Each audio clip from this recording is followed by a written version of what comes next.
Bonjour à tous, bienvenue sur la Génération Josué. Nous sommes là pour une nouvelle vidéo et aujourd'hui, nous sommes venus pour faire un petit temps de prière. Euh, Nous avons parlé la dernière fois de la jeunesse face à l'église locale et Dieu nous a inspiré dans notre cœur de pouvoir faire un petit temps de prière et de prier par rapport au thème de retrouver l'amour pour l'église locale. Euh, Juste avant qu'on puisse rentrer pleinement dans ce temps de prière, j'aimerais t'encourager, si tu es béni par notre contenu, j'aimerais t'encourager à liker et à t'abonner. Également, nous voudrions remercier le studio d'Alaval de nous recevoir et de nous permettre de pouvoir faire ces vidéos. Alors, pour rentrer pleinement dans le vif du sujet et avant de commencer à prier, j'aimerais partager quelques petits textes qui nous permettront de comprendre en fait où est-ce qu'on veut aller et pourquoi justement on parle d'avoir cet amour-là pour l'église locale. Alléluia. La première chose que j'aimerais faire, c'est nous expliquer, euh, parler de la nature de pourquoi nous sommes appelés à aimer en fait l'église locale. Et la première chose que j'aimerais dire, c'est que nous avons envie de grandir avec notre intimité. Certainement, tu me regardes, tu as envie de grandir en intimité avec Jésus-Christ, tu as envie de le connaître davantage, tu as envie de passer plus de temps avec lui. Et c'est vrai qu'il y a cette manière de penser des fois qui est de dire que je vais grandir dans mon intimité avec Christ. C'est-à-dire que je vais juste venir à l'église pour écouter la parole, mais après le reste, ça ne m'intéresse pas. Je viens juste à l'église pour Dieu. Et j'aimerais nous interroger par rapport à cette manière de penser. Pourquoi? Parce que dans les Écritures, la Bible nous dit dans 1 Jean 4, 20 au verset 21, la Bible déclare, dit: si quelqu'un dit j'aime Dieu et qu'il haïsse son frère, c'est un menteur. Car celui qui n'aime pas son frère qu'il voit, comment peut-il aimer Dieu qu'il ne voit pas? Et nous avons de lui ce commandement que celui qui aime Dieu aime aussi son frère. En fait, je suis venu dire à quelqu'un que lorsqu'on parle d'intimité avec Dieu, il y a deux volets à comprendre. Il y a le volet où nous cherchons à connaître davantage Dieu. Et nous cherchons du coup à passer du temps dans l'intimité avec lui, à passer du temps dans le secret avec lui. Voilà pourquoi même la Bible va nous dire entre dans ta chambre et ferme la porte et ton Dieu, je paraphrase, mais le Dieu est dans ce lieu-là justement avec toi dans le secret. Et donc il y a ce volet-là de l'intimité. Maintenant, il y a un deuxième volet qui n'est pas négligeable. Et c'est justement ce que Dieu nous dit dans 1 Jean 4, c'est qu'on ne peut pas dire qu'on aime Dieu, qu'on veut grandir en intimité avec Dieu, si on ne considère pas nos frères et nos sœurs. Voilà pourquoi, en fait, si on veut grandir dans l'intimité avec Christ, si on ne considère pas cette partie-là, c'est-à-dire que quelque part, ce sera incomplet. Et c'est pour ça justement qu'on est venu avec ce thème, de retrouver 20 minutes de prière pour retrouver cet amour pour l'église locale. Et du coup, même, il y a ce verset aussi qui va dire que dans Matthieu 22, 38 au verset 39, la Bible déclare: c'est le premier et le plus grand commandement. Et voici celui qui lui est semblable: tu aimeras ton prochain comme toi-même. Donc on voit que dans cette quête, dans cette recherche de connaître davantage Jésus-Christ, Dieu fixe un cadre et il nous emmène à comprendre l'importance de la communion fraternelle. J'aimerais donner encore un texte. Je donne quelques textes pour commencer parce que c'est important. Lorsqu'on prie, on ne prie pas juste nos pensées, bien qu'il y a des fois Dieu nous emmène à lui exprimer notre cœur, mais on prie sur la base de la parole. Et il y a ce verset du coup dans Actes 2, 42. Donc le livre de Actes, c'est le livre qui va beaucoup nous parler de la construction de l'église. Et du coup, dans ce livre, la Bible déclare, Acte 2, 42, il persévérait dans l'enseignement des apôtres, dans la communion fraternelle, dans la fraction du pain et dans les prières. Et il y a quelque chose que j'aime beaucoup. C'est parce que dans ce verset, on va pas dire une seule personne dans son coin, mais on va dire ils persévéraient. En fait, ils étaient ensemble. Et ensemble, ils étaient en train de s'édifier autour de l'enseignement des apôtres, de pratiquer la communion fraternelle, la fraction du pain et les prières. Donc on comprend qu'il y a cette importance de l'édification, des échanges, d'être ensemble.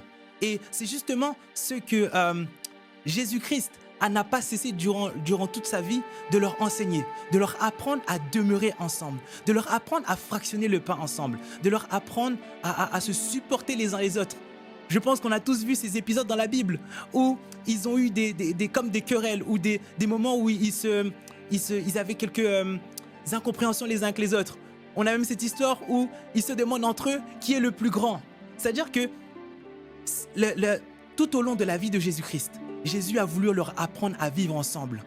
Parce que l'église locale est la plateforme par laquelle Dieu passe pour emmener ses enfants à la maturité, à la croissance.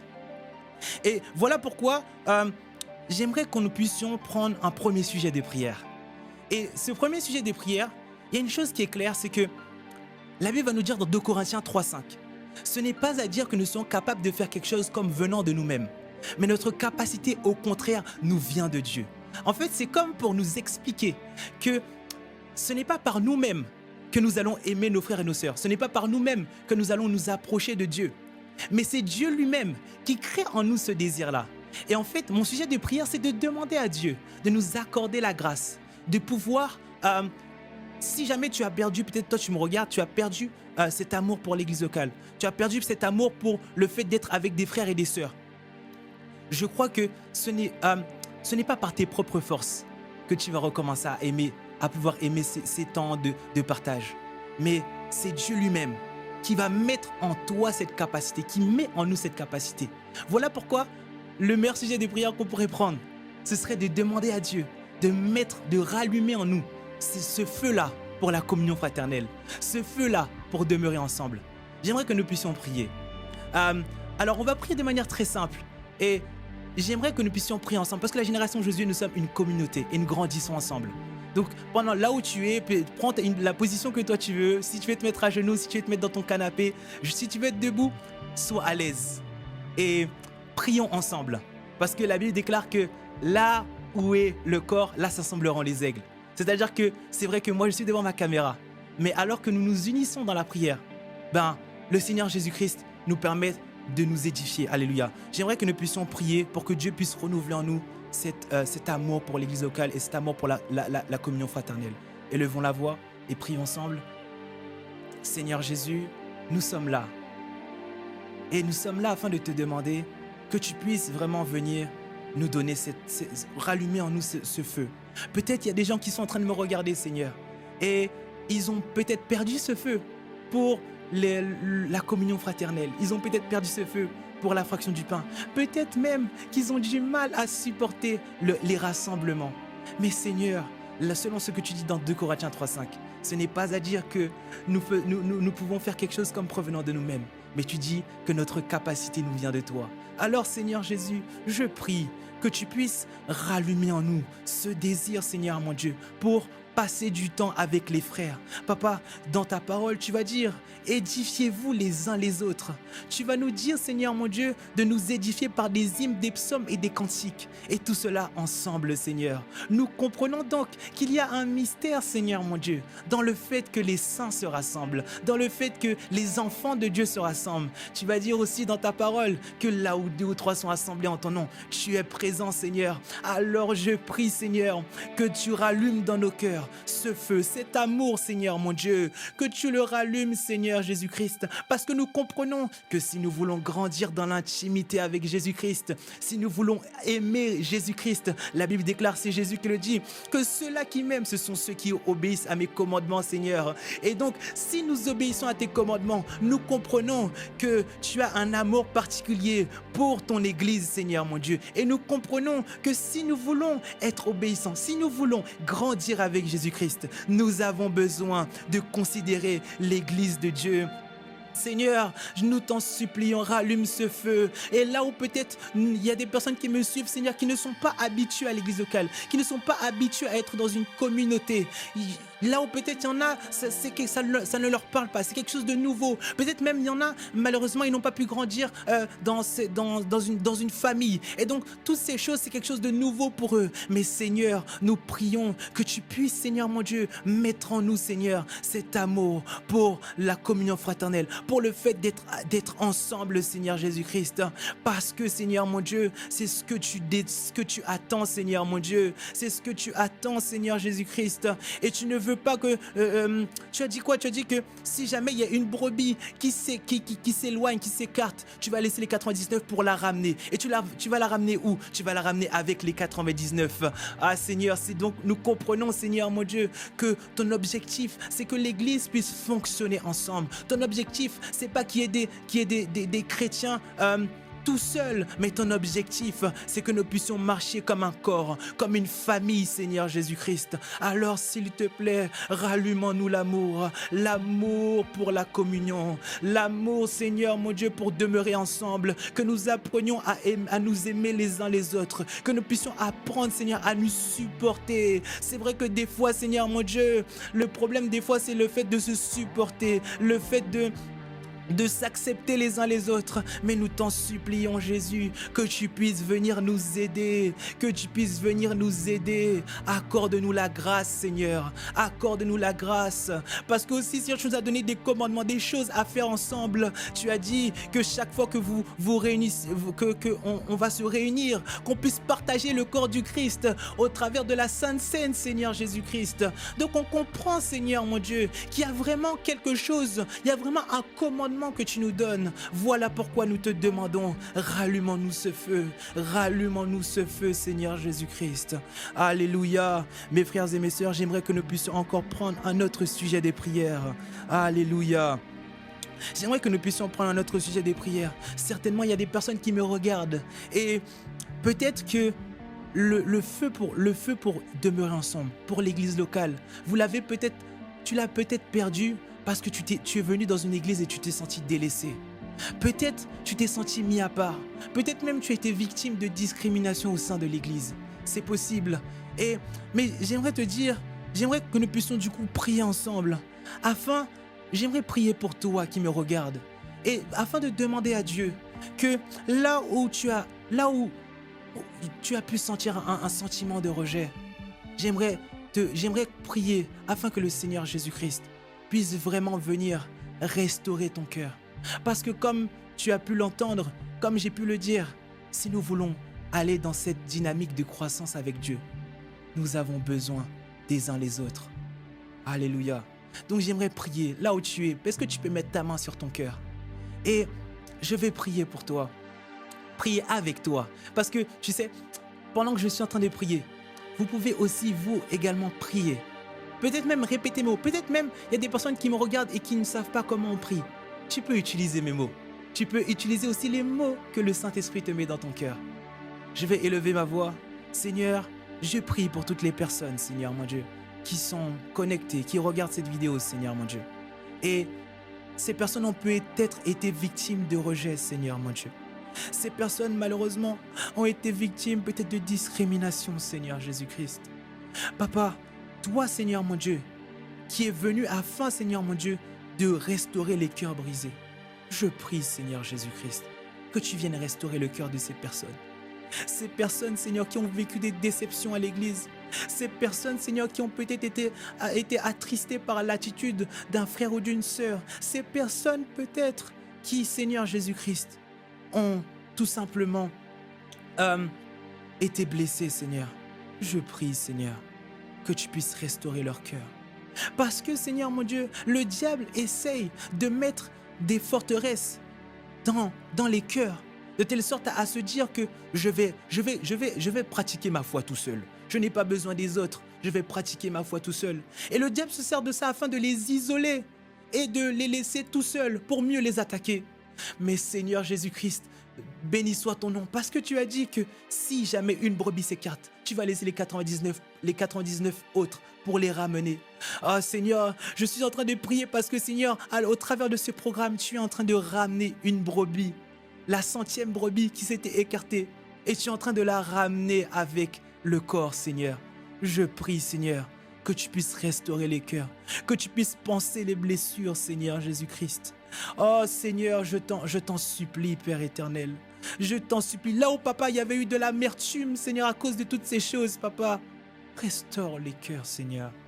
Restaure les cœurs, Seigneur. Restaure, s'il te plaît. Emmène, Seigneur, mon Dieu, chacune des personnes, Seigneur, mon Dieu, à rentrer dans un processus de pardon, où elle pardonne aux personnes qui ont pu lui faire du mal, Seigneur. Oh, Seigneur, je t'en supplie, Seigneur, mon Dieu.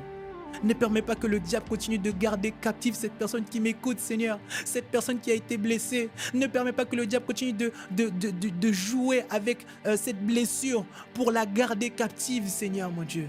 Mais s'il te plaît, interviens, Seigneur. Alléluia. J'aimerais encore prendre un autre sujet de prière. Et j'aimerais que nous puissions prier. La Bible déclare dans Éphésiens 4:31 que toute amertume, que toute animosité, toute colère, toute clameur, toute calomnie ou toute espèce de méchanceté disparaissent du milieu de vous. Vous savez, l'église, il n'y a aucune église parfaite. Il n'y a aucune église qui ne commet pas d'erreur. Et tout cela, pourquoi? Parce que aussi longtemps que nous sommes sur cette terre, nous sommes en train d'être parfaits par Jésus-Christ. Ainsi, nous avons conscience que c'est vrai, en fait, le diable des fois utilise toutes sortes de choses. Il manipule nos émotions pour nous emmener des fois peut-être à ressentir de la jalousie envers un frère ou une sœur qui a réussi, qui nous emmène peut-être à avoir de l'amertume ou de l'animosité. Mais Jésus-Christ nous met en garde de toutes ces choses. Et il nous dit que ces choses-là ne soient pas trouvées parmi nous. Voilà pourquoi, en fait, nous comprenons que nous sommes des pierres vivantes. Et donc, nous tous, chacune des pierres, travaille à la construction du corps du Christ. Et donc, cela veut dire que pour que l'église locale puisse travailler dans cette dimension de perfection, ça passe par le fait que chacun d'entre nous, nous puissions examiner nos cœurs. Et donc, voilà pourquoi j'aimerais que nous puissions prier, afin que le Seigneur puisse travailler nos cœurs et qu'il enlève de nos cœurs toute animosité, de telle sorte à ce que nous ne soyons pas des pierres d'achoppement les uns pour les autres. Parce que lorsque nous sommes des pierres d'achoppement les uns pour les autres, nous débutons un processus de blessure dans le cœur de quelqu'un d'autre. Et nous emmenons peut-être une brebis à s'éloigner. En fait, je suis en train de dire à quelqu'un que là où peut-être dans notre temps, on veut tous pointer du doigt l'église locale, je suis en train de dire que lorsque nous voulons acquérir une certaine maturité, nous reconnaissons que nous avons tous une responsabilité à jouer. Et donc, ayant conscience de cette responsabilité, nous comprenons que nous devons prier afin d'examiner nos cœurs. Alors, j'aimerais que tu puisses et que nous puissions élever nos voix et que nous puissions demander au Seigneur Jésus-Christ qu'il puisse retirer toutes ces choses-là qui pourraient faire de nous des pierres d'achoppement pour nos frères et pour nos sœurs. Alléluia. Élevons la voix. Seigneur, nous comprenons que dans ce processus de retrouver l'amour pour la communion fraternelle, l'église locale, nous comprenons qu'il est important, Seigneur, que nos cœurs soient examinés, que nos cœurs soient purifiés. Voilà pourquoi, Seigneur, nous prions que dans nos cœurs, il n'y ait aucune forme d'animosité. Seigneur, que je ne puisse pas jalouser mon frère ou ma sœur qui réussit, que je ne puisse pas jalouser mon frère ou ma sœur qui a reçu une certaine bénédiction. Il y a quelqu'un qui a dit que si quelqu'un reçoit une bénédiction, cela veut dire que assurément Dieu est dans le voisinage. Et s'il est dans le voisinage, cela veut dire qu'il ne va pas tarder à me visiter. Ah Seigneur, je prie s'il te plaît, que nos cœurs soient purifiés. La Bible déclare, c'est le psalmiste qui parle, il dit, sonde-moi, ô Dieu, et connais mon cœur. Ah Seigneur mon Dieu, Père, nous prions, Père, afin que tu puisses sonder nos cœurs et que là où dans nos cœurs, il y aurait des choses qui pourraient emmener, Seigneur, à ce que nos frères ou nos sœurs soient blessés. Nous prions, Seigneur, que tu puisses enlever ces choses et que nous ne puissions pas être une pierre d'achoppement, Seigneur, les uns pour les autres. Seigneur, merci parce que tu purifies nos cœurs, tu sanctifies nos cœurs. Oh Seigneur, épure-nous comme on épure l'or et l'argent. C'est notre prière ce soir. J'aimerais juste prendre un dernier sujet et prier maintenant pour les serviteurs de Dieu. Prier afin que Dieu puisse donner à tous ses serviteurs un cœur de berger. Un cœur qui va aller aimer les brebis et qui va prendre le temps de penser les blessures, de discuter, de s'intéresser réellement à tous les enfants de Dieu. Alléluia. Donc j'aimerais que nous puissions élever la voix et prier ensemble. Seigneur, c'est vrai que nous avons souvent tendance à critiquer les pasteurs. Nous avons tendance à critiquer les serviteurs de Dieu. Mais Seigneur, nous voulons prendre une attitude de responsabilité. Et toujours dans ce processus-là de retrouver l'amour pour l'église locale, nous prions Seigneur Jésus-Christ pour tes serviteurs. Papa, afin que tu puisses leur donner un cœur de berger. Là où peut-être il y a des serviteurs même qui ont été blessés à cause de l'attitude même de personnes qui sont à l'église. Papa, nous t'en supplions, pense les blessures et donne à chacun de tes serviteurs un cœur de berger, Seigneur. C'est vraiment notre prière parce que, Seigneur mon Dieu, tu as une œuvre à faire, Seigneur. Tu as une œuvre à faire dans ton église, Seigneur.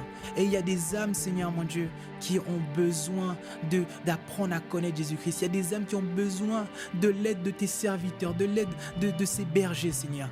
Ah, Seigneur, c'est pas pour rien, Seigneur mon Dieu, que tu nous as donné l'exemple parfait du berger, qui est Jésus-Christ. Et Jésus-Christ, lorsqu'il est venu sur terre, Seigneur mon Dieu, il s'est vraiment soucié de toutes les personnes qui étaient autour de lui, Seigneur. La Bible déclare que Jésus-Christ parcourait et qui faisait du bien, Seigneur mon Dieu. Alors nous prions que tu donnes à tous tes serviteurs un cœur de berger. Seigneur, j'aimerais clôturer ce temps de prière et en disant, Seigneur, en te demandant que toutes les personnes qui ont pu regarder cette vidéo, Seigneur, Papa, touche les cœurs, Seigneur, et restaure les cœurs, et rallume en eux, Seigneur mon Dieu, cet amour, ce feu, Papa, pour la fraction du pain, pour la communion fraternelle, pour l'église locale. Merci, Seigneur, parce que tu le fais.